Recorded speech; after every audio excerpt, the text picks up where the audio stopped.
Hey friend, please subscribe. 1 second for you. Big deal for me. The second we stepped into the Lakeshore Country Club banquet hall in Oak Park, I wanted to walk right back out. Too many chandeliers, too many suits, the smell of polished money in the air. Dana looked amazing in her navy dress, holding Caleb's hand while he fidgeted with the stupid clip-on tie he already hated. "This is insane," I muttered, scanning the crowd. "Why are we even here?" Dana bent down, fixing Caleb's collar with that calm, mom-like precision. "Ice cream after this?" she whispered to him. He nodded like he'd just been promised the moon. The invite had said Tara Brooks' wedding, but the only reason we came was because Kleinsis, Dana's orthopedic implant company, was in deep with the hospital the groom worked at. Dana thought it'd be good networking. I thought it'd be a disaster. Then I saw her, mid-toast, across the damn room. The bride turned her head, and my gut dropped out like I'd been punched in the stomach. It was Melissa, my sister, 12 years gone. I hadn't seen her since the day they kicked me out. 24 years old, broke, standing in the rain with a suitcase and no plan. I stood there frozen, like a ghost at her own funeral. She saw me. Her eyes locked on mine, went wide. Her champagne glass trembled. Then our parents saw me. Quick note. Before we start, share in the comments. How's your day going, and where are you joining from? And let's continue. Dad moved first. That stiff, fake smile like he was guarding a politician. He came toward us, not fast, but with purpose. Mom followed behind, lips drawn so tight they vanished.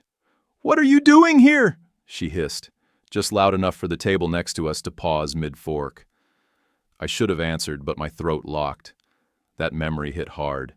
Me on the porch, soaked, humiliated, begging to come in, her turning off the porch light. Dana stepped in. Her voice didn't rise, but it carried. "My husband is on the guest list." Kleinsis was invited by Dr. Ryan Brooks himself. She didn't blink. A few doctors nearby turned at the name. I caught one whispering, "Kleinsis? The Spinal Monitoring System Company?" Recognition spread like spilled wine. Ryan Brooks, the groom, made his way through the crowd. Tall guy, surgeon look. That kind of fake humility rich doctors wear like cologne. His smile faded when he saw Melissa's expression. "You know the founder of Kleinsis?" he asked our parents. Melissa's jaw tightened. She hadn't told him. She hadn't said a damn thing about me. I forced a smile. "Hey, Mel." "Congrats." Her face didn't move, just a twitch near her eye. Ryan looked at her confused. "Melissa told me her brother didn't make it through college." That one stung, but I let it pass. I didn't. I graduated trade school while working nights. Then built a company. I kept it cool, but inside I was shaking. Not from nerves, from restraint. Caleb pulled on my sleeve. "Dad, is that lady your friend?" Melissa flinched like he'd smacked her. Ryan blinked. His whole vibe shifted. He looked at me again, really looked this time, and something clicked. I watched Melissa's posture collapse by an inch. The pearls on her neck didn't shine as bright anymore. Her fairy tale was cracked, and I wasn't the one looking for the exit. The air around us shifted, not loud, just tight, focused. Like the wedding had turned into a live surgery, and everyone was suddenly watching our side of the room. Dana kept her cool, sipping champagne like nothing was happening, but her eyes were busy, scanning, measuring. She leaned toward an older man in a charcoal suit and whispered something. He laughed and clapped her on the back lightly. "No way." "You're with Kleinsis?" he said. "We've been using your spinal monitoring systems for a year now. Cut our ICU stays by 28%. You," he pointed at me, "you're the guy who designed the first-gen boards, right?" I nodded once. "Yeah, and the fail-safe firmware after the rollout issues." He grinned like I'd just given him free money. "You saved us $500,000 in readmission costs. Mercy Detroit owes you a beer." At least Dana kept the conversation flowing, light and natural, like we weren't standing in the middle of a bomb crater. But I saw what she saw. Melissa across the room, surrounded by a few physicians in formal wear, trying to stay poised while sweat started to dot her upper lip. "It's part of my ongoing work in anterior cervical discectomy," she said to them. "We're evaluating long-term outcomes through a slightly modified approach." A young woman in a deep green dress cut in, puzzled. "Wait, didn't the NIH retire that protocol 4 years ago?" Melissa blinked, then laughed just a little too loud. "There's debate in the field." "No, there's not," another doctor said flatly. "That trial ended with a safety halt. Nobody uses that model anymore." She smiled wider, the way people do when they're trying not to drown. From where I stood, I saw Ryan's face change. His hand slipped off her waist. Not angry, just confused. And maybe starting to get embarrassed. He didn't jump in. He just listened, too long for comfort. Mom saw it too. She cut through the crowd fast, that fake grace she always used at fundraisers sliding back into place. "Melissa was a standout during her time at Stanford Med," she announced, loud enough for the nearby tables to hear. "She's always been ahead of the curve." Dana turned her head slowly, smiling just enough to show teeth. "Which program was it?" "We do annual mentorships with the Stanford Med interns. My team never saw Melissa's name on any cohort list." The pause that followed was brutal. It wasn't long, but it was loud. Then came the whispers. From the dessert table, a woman leaned over to her husband. "Didn't they say her brother failed out?" "Thought he disappeared years ago," he whispered back. I didn't flinch. I was done playing polite. "I worked 3 jobs," I said clearly, not shouting, just enough to cut the chatter. "Put myself through community college and then night school. I never saw a single dime of the family education fund the Cleveland ortho rep, big guy with a badge clipped to his pocket, nodded once. That's grit." Respect someone near the bar added, "More than I can say for half the pre-meds I interview." I watched Melissa freeze. Her shoulders were up too high, smile too wide. Nothing about her looked natural anymore. Dana stepped forward, not to push, just to balance the room. She asked the surgeon from Detroit, "How's the integration on the second phase alert system?" "Clean," he said, eyes on me now. "Honestly, I don't know why we waited so long to partner. Your data's tight." Melissa was still fielding questions from 2 doctors who looked genuinely confused. One of them said, "You're not board certified in neuro, right?" "No," she said quickly. "I consult on post-op recovery. It's a hybrid role. Where do you practice?" "My work is more research-oriented right now," she answered, already pulling back. Ryan was staring at her like he'd never really seen her before. My mom tried to jump in again. "Melissa has always been modest about her work." "Right," I muttered. "That's the word for it." Then I felt a tug on my jacket. Caleb, wide-eyed and leaning up on his toes. "Can I have some cake now?" I looked down at him, hands still wrapped around my suit cuff like he was worried I'd disappear. I gave him a nod. "Yeah, buddy. Let's go grab some." We stepped away, but I didn't need to look back. I could feel the difference behind me. The center of the room had shifted. The buzz had moved. The story everyone was telling each other now wasn't about the wedding. It was about us. Melissa had built a tower out of paper. And tonight, the air had finally started moving.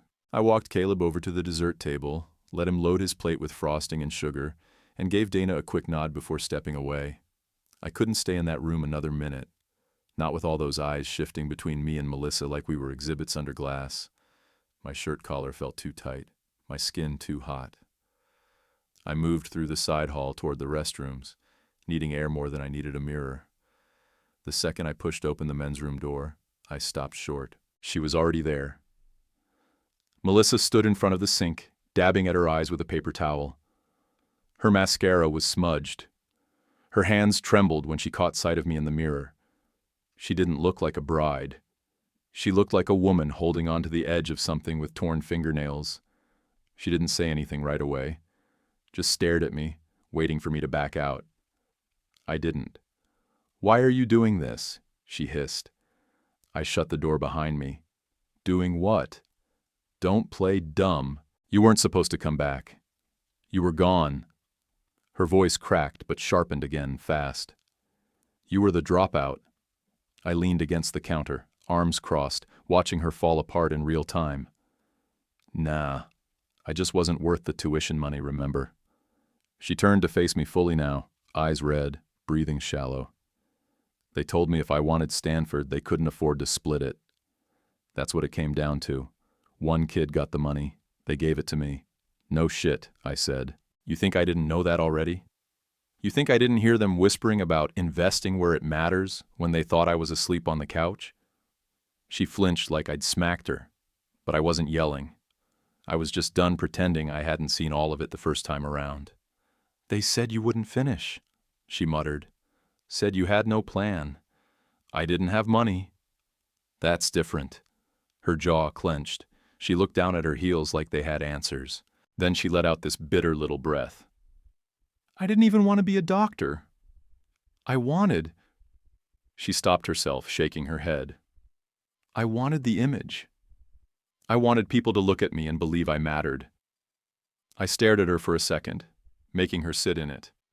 And I just wanted to build something real. Something that worked. She took a step back. Her whole body was shaking now, like she couldn't hold the mask together anymore. You don't understand, she said softly. I was scared. You were always better at making things happen. People liked you. I knew the second you figured out how to use it, you'd leave me behind. I felt something shift in my chest. Not pity exactly, just clarity. For all her performance, this wasn't someone with power. It was someone who'd spent her whole adult life covering up a lie that started when she was 19 and scared of not being enough. You were right to be scared, I said. My voice didn't rise. It didn't need to. She turned toward the sink again, wiping at her face like it could erase the night. Her mouth opened like she wanted to keep talking, but nothing came out. I walked to the sink next to hers and turned on the water. Washed my hands. The silence between us stretched tight, heavy with 12 years of silence and a room full of witnesses who'd started seeing her clearly for the first time. She spoke again, barely a whisper now. You're going to destroy me. No, I said, drying my hands with slow, methodical movements. You did that yourself. I just showed up. When I stepped out of the bathroom, I saw Dana and Caleb waiting near a row of coat hooks. Dana didn't ask what happened. She didn't have to. Caleb looked up from his frosting-smeared plate. Mom said we can go soon. You done?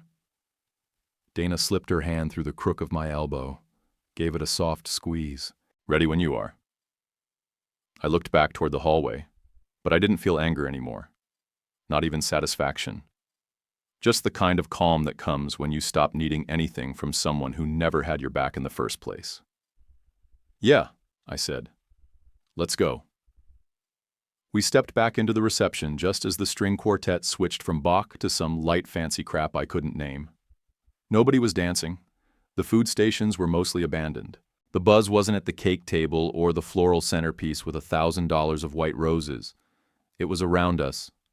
Doctors in tuxes and hospital execs in cocktail dresses were drifting over, polite but focused, like bees around a hive they hadn't expected to find.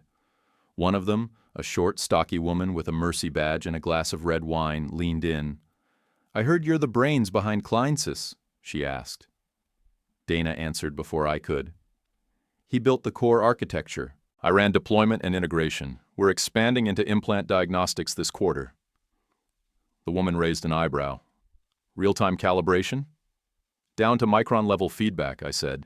Initial trials show a 15% improvement in surgical precision. That got more heads turning. A younger guy in a gray blazer stepped in. You're integrating that into the monitoring suite too?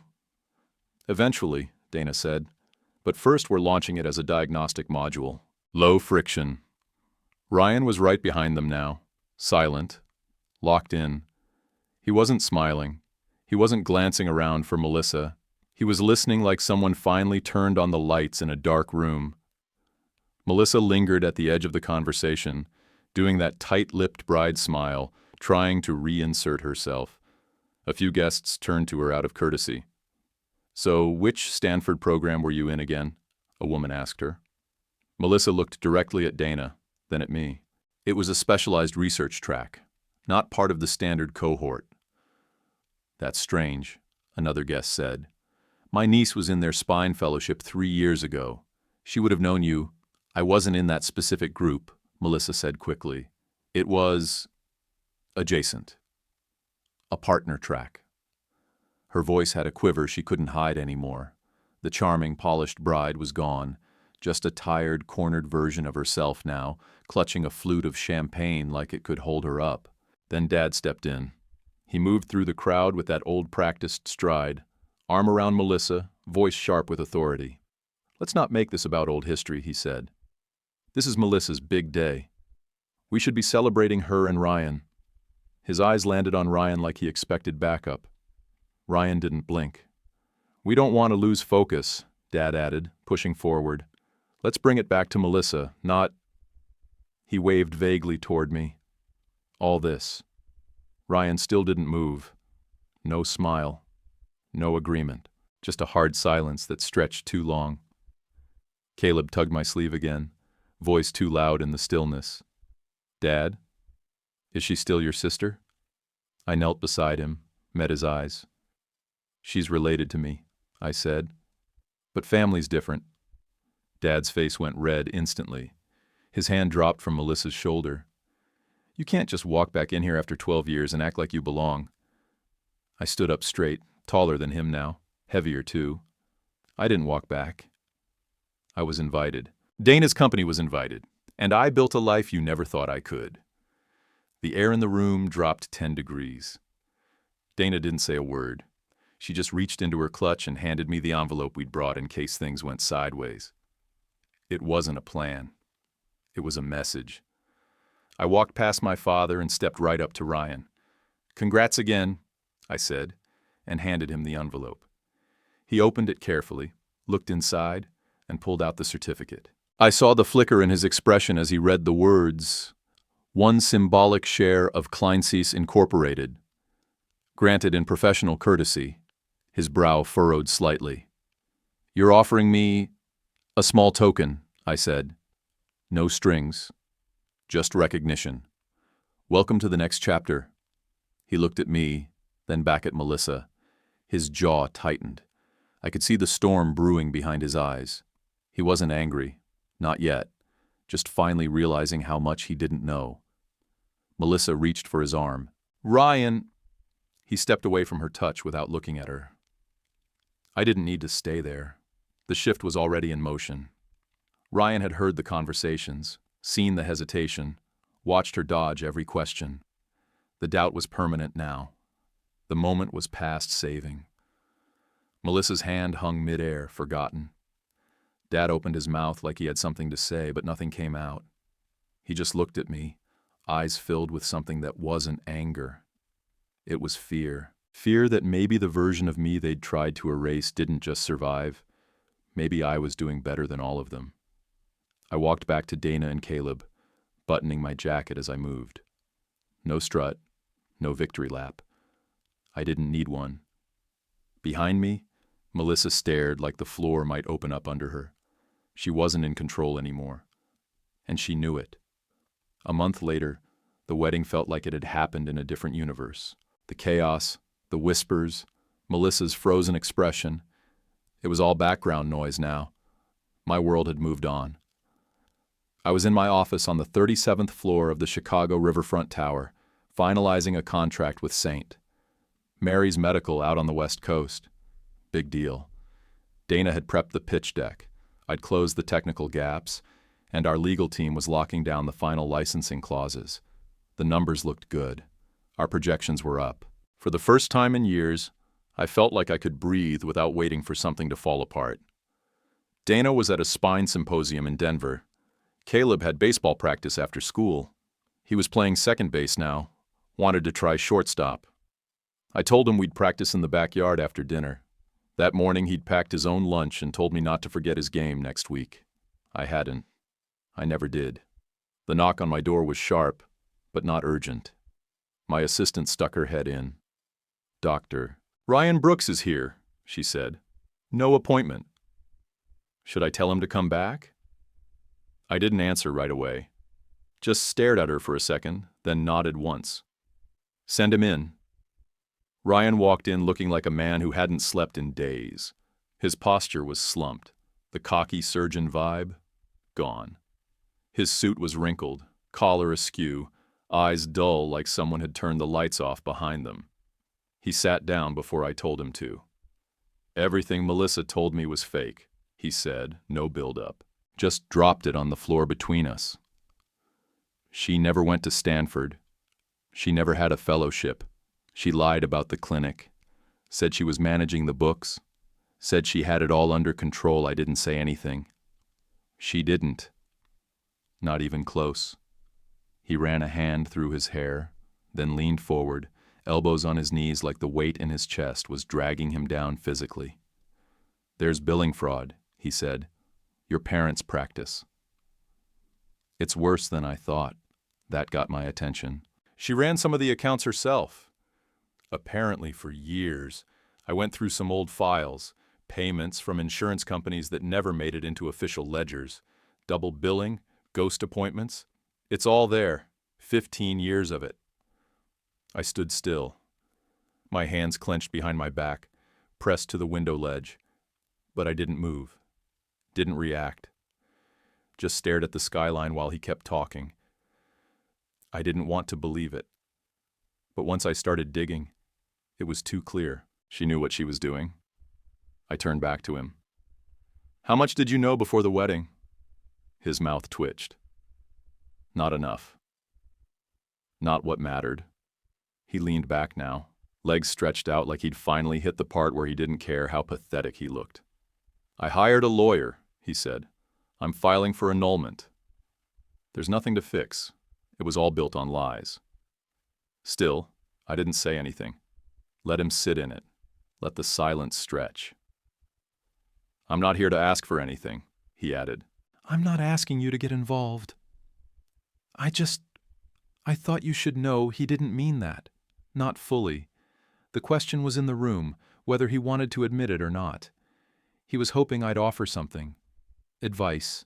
Help. Maybe a piece of the wreckage to stand on. I didn't give him anything. I'm not stepping back into that mess, I said. Not again. He nodded slowly, looked down at his hands like they didn't belong to him anymore. I get it, he said. You already won. I watched him carefully. He wasn't angry. He was hollowed out, like the reality of it all had scraped him clean from the inside. I thought I knew who she was, he said quietly. I didn't. I shrugged. She doesn't even know who she is. He stood. Thanks for your time. I stepped forward, shook his hand out of habit more than anything. It was clammy, weak, like all the structure he used to hold together his life had melted. He paused at the door. And I'm sorry, for what it's worth, for believing what they said about you. I stopped needing an apology a long time ago. He nodded once, then walked out without another word.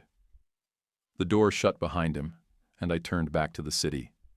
I didn't feel satisfaction, not even relief, just pity. Not for him, not exactly. Not even for her. Just for the whole mess of it. A family that sold its future to protect a lie, and a man who bought into it because the package looked right. I pulled Caleb's schedule off the desk, circled his game on Saturday, and texted Dana a quick update about the contract. Then I put Ryan Brooks out of my head. That afternoon, I was on the train platform waiting for Caleb's practice to wrap when the email came through. No banner alert, just a quiet buzz in my pocket and a bolded subject line in my inbox. R.E. Ongoing Medicare audit. Request for testimony. I opened it without blinking. A federal investigator from the Office of Inspector General. Straightforward language. No threats, no drama, just a request.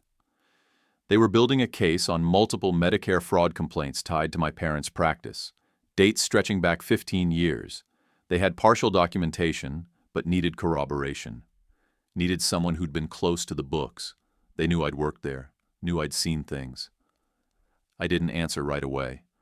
I stood still as trains passed by and phones lit up around me, but I just kept rereading that message. I didn't feel nervous or angry. It was something flatter, colder, like all the emotions had already burned out.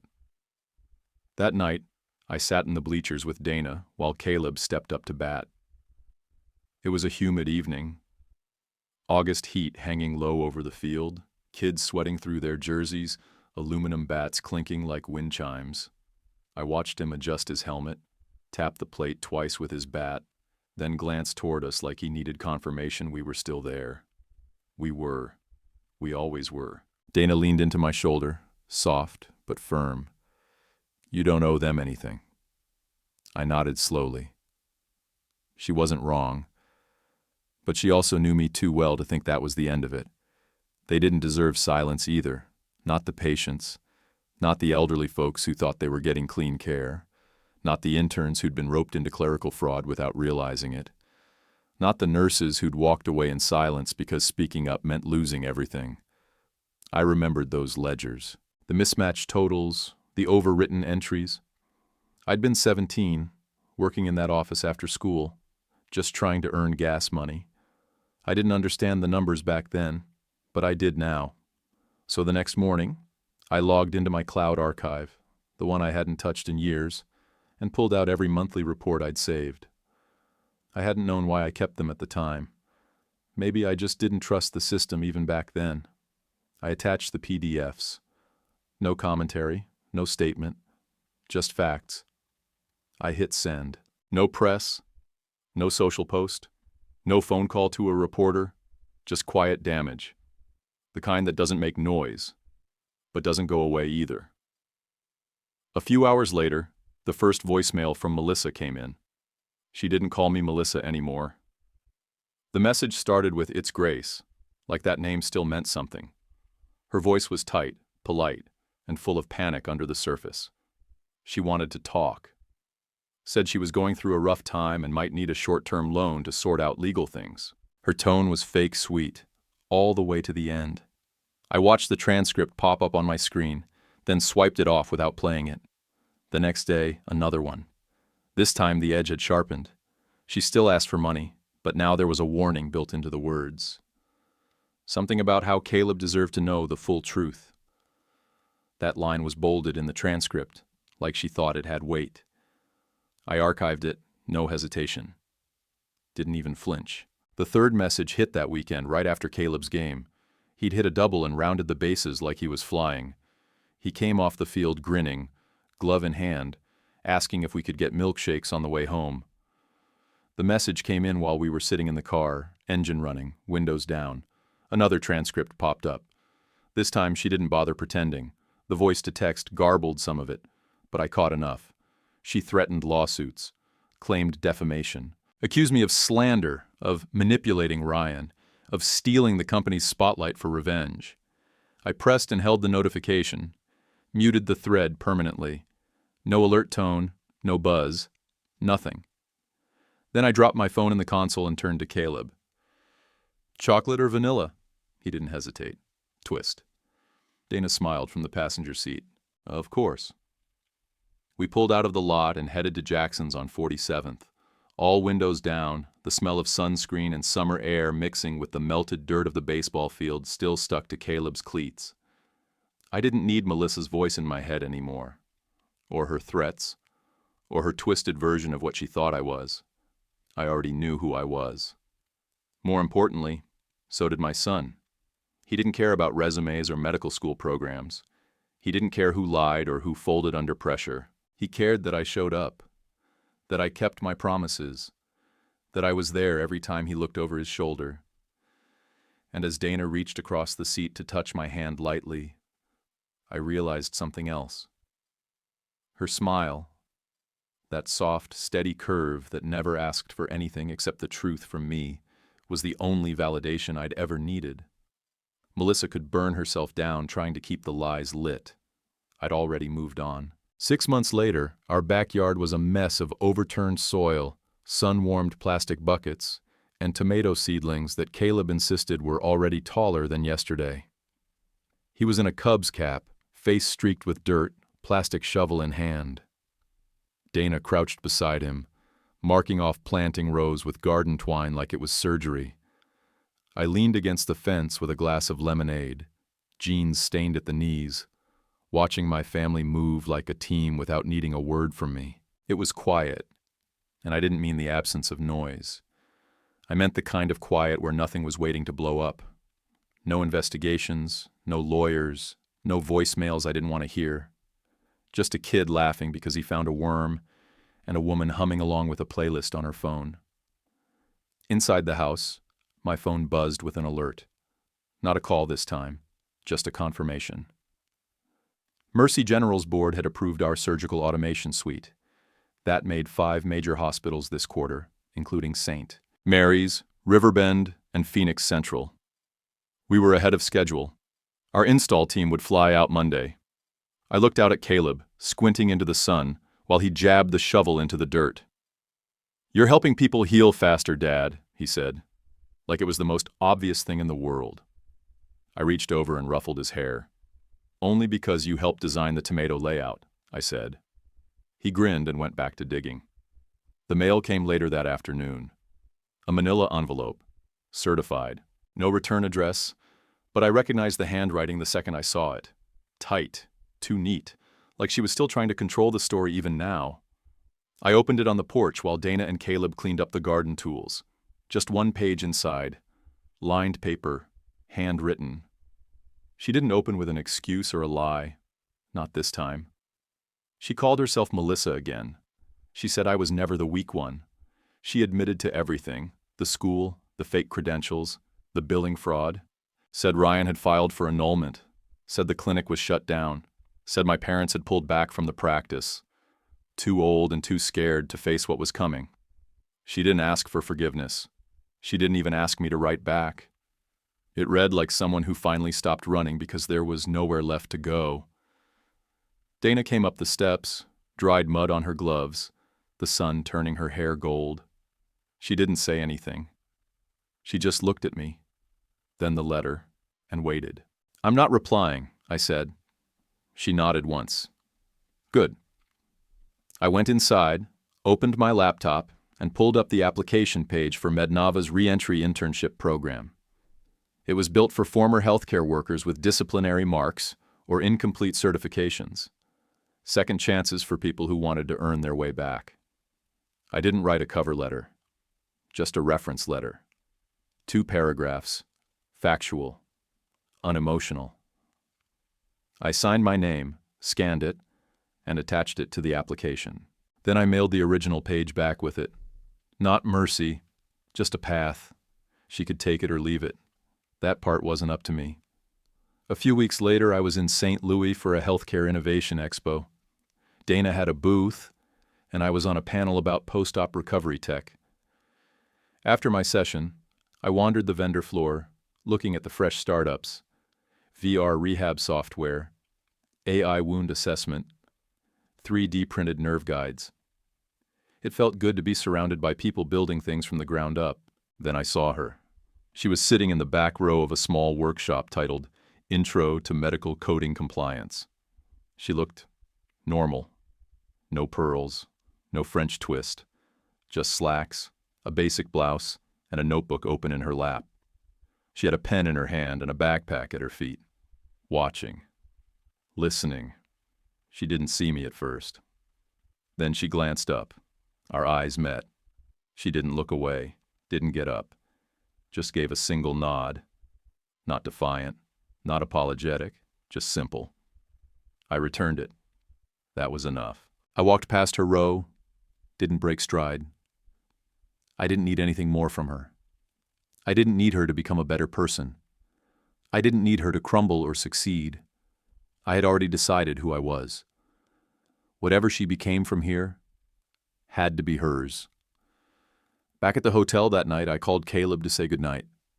He told me he and Dana had picked out a name for the tomato plants. Tomato Jordan. I laughed, said I missed him. He said I better be home in time to water them or they'd wither from emotional neglect. I promised I would. The next morning, I was back in the conference room at Kleinsis. Floor-to-ceiling windows, legal pads out. Dana across from me, hair tied up, reading glasses on. Our CFO, Harlan, had already pulled up the projections. The numbers lined up. The board was behind it. No red tape. "This is personal," I said, tapping the folder in front of me. "Not for press. Not for brand. Not for PR fluff." Dana gave a half smile. "It still changes lives." Harlan nodded, running his finger down a spreadsheet. "We can fund 20 full tuition awards annually, plus stipends, relocation assistance, and one-year entry roles at Kleinsis. No clawbacks, no income traps." "Good," I said. "That's the line. No strings." He adjusted his glasses. "Name?" I looked over at Dana. She didn't say a word. She knew. "The Foster Medical First Gen Fund," I said. "No legacy names. No family tribute. Just mine. Reclaimed." It was the first time I'd said it in a room full of professionals, Foster, and felt no hesitation. I hadn't been proud of it for a long time, not since they threw me out and told the extended family I'd flunked out of life. That name used to feel like a bruise. Now it felt earned. We locked in the framework by noon. Harlan would draft the legal structure. Dana would oversee the mentorship track. First round of applications would open in the spring. Every awardee would get a seat at our table, inside the labs, in strategy rooms, building the next wave of surgical systems. No prestige admissions, no old money, just raw grit. It was a silent answer to what they'd tried to take from me. The education, the support, the belief that I could be more than a problem to manage. I drove home with the windows down, summer air thick but alive. Caleb was already at the dinner table, sketching something with crayons. A robot, I think, but it had way too many arms. Dana slid a plate across the table to me, pasta and grilled squash. "Eat before it goes cold," she said. Then, like always, she let the space breathe. I waited until after Caleb cleared his dish, then told him, "We're starting something new," I said. "A scholarship." He squinted. "Like money?" "Like helping kids who didn't get a fair shot." He leaned forward, elbows on the table. "Helping kids like you, Dad?" I smiled. "Yeah, exactly like me." He nodded slowly, serious now. "Then it's going to be good." After he ran off to build whatever mechanical chaos he was designing, I stepped into my office and opened my phone. There was one last voicemail from Melissa. No transcript this time. Just her name flashing at the top. No message preview. Just the audio icon waiting to be tapped. I hit delete. Didn't hesitate. That was the last thread. Forgiveness wasn't required. Peace didn't need her permission. I had moved on, and nothing about her words, past or future, could pull me back into that shadow. I walked into the hallway. Dana was folding towels, humming some tune from the radio. Caleb was yelling something about rubber bands from his room. "Hey," I said. She looked up. I pulled her in for a hug. Tight. Quiet. The kind that didn't need a reason. I didn't say anything else. I didn't need to. We'd already built something better. The ballroom at the Boston Healthcare Innovation Summit buzzed with the low hum of polished shoes, expensive lanyards, and smart people trying to sound smarter. Panels ran back to back across 3 floors. Dana and I had arrived the night before, and I hadn't sat still since breakfast. Kleinsis had been nominated for a National Advancement in Surgical Technology award. I didn't expect to win. Honestly, I figured it'd go to one of the biotech giants throwing billions at AI integrations. But they called our name. I walked up to the stage under spotlights in a polite wave of applause, shook hands, held the glass plaque. Simple, clean, no speech, just work finally being recognized. Later I sat on a panel with 2 surgeons, a systems engineer from Johns Hopkins, and a medical ethicist who had a weird obsession with neural implants. I talked about our implant calibration suite, real-time feedback loops, and how mentorship was the only reason I'd figured out how to build any of it in the first place. Afterward, the crowd drifted toward the lobby coffee bars. Dana and I found a quiet corner by the windows, sipping lattes that tasted like melted paper, trying to decompress. She was texting Caleb a picture of the award when I spotted someone approaching. Young woman, maybe 20, dark blazer, sensible flats, application folder hugged tight to her chest. She had that look I remembered from years ago, like she was trying not to be in the way but had something she couldn't afford not to say. She walked straight up to me, no hesitation once she locked eyes. "Mr. Foster?" she asked, voice just above a whisper. "I was referred to your mentorship program by someone named Melissa Brooks?" I blinked once but didn't react, just nodded. "She's in our coding division now," I said. "She's earning her place." The girl's shoulders dropped slightly like she'd been holding her breath. She smiled. It wasn't nervous anymore. "Thank you for the opportunity." "I'm one of the first-gen applicants from the spring cohort," I extended my hand. "Glad you made it. Keep building. Don't wait for permission." She nodded hard. "I won't." Then she turned and walked off into the sea of booths and branded pop-up banners. Dana slipped her hand into mine and didn't say anything at first. Just leaned against my shoulder and watched the crowd scatter into breakout rooms. Then, soft and steady, "You know you changed more than just the game, right?" I looked out the window. The sun had just started cutting through the clouds. The city buzzed beneath us, alive with people who'd never know the fights we'd survived to get here. I nodded slowly. Took me long enough. She squeezed my hand.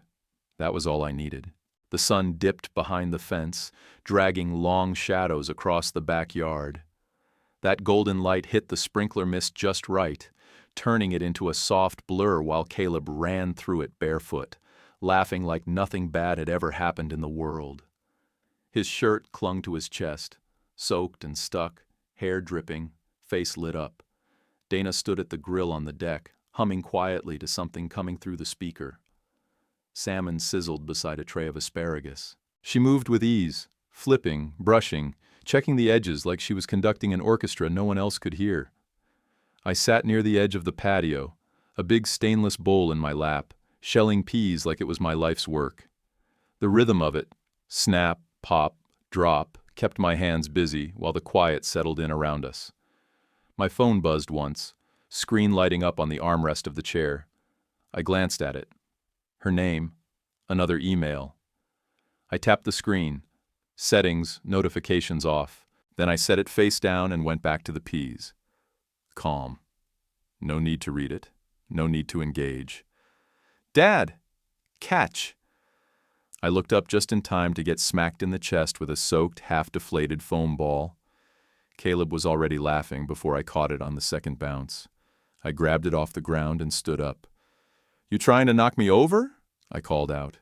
He beamed. "You said you used to play."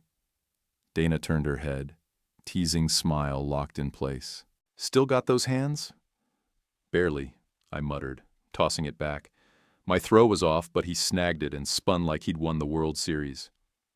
The sprinkler hissed and clicked behind him. The grill flared once. Dana dropped the heat and flipped the last fillet onto a wooden platter. The smell floated over. Citrus glaze, cracked pepper, a little smoke. She brought the tray over and I followed her inside, brushing pea shells from my jeans. I didn't think about my parents anymore. Not in a bitter way, not with heat behind it. Just not at all. They were a different life, a closed door, nothing behind it that I needed. We ate at the kitchen island, windows still open, Caleb wrapped in a towel, asking 1,000 questions about how photosynthesis worked. Dana handed him a grape popsicle for dessert, and he called her Coach Mom, like it was the greatest nickname ever invented. Later, I watched him fall asleep with a comic book open on his chest, mouth slightly parted, hair still damp from the yard. I closed his door and walked down the hallway, the floors creaking in that familiar old house way. I stepped back out to the deck, looked over the yard, and sat down with the last of my lemonade. Some people go back to settle scores, revisit the wreckage, fight for recognition, stay stuck in a loop that doesn't care how it started. I didn't go back. I moved forward. I planted something better, and it's growing. Do you think he should have forgiven Melissa? Or was silence the better choice? Drop your answer in the comments. If you like the story, hit like and subscribe. It's just one click, but it means a lot to us. YouTube picked this for you. Tap it. Let's see if they guessed right.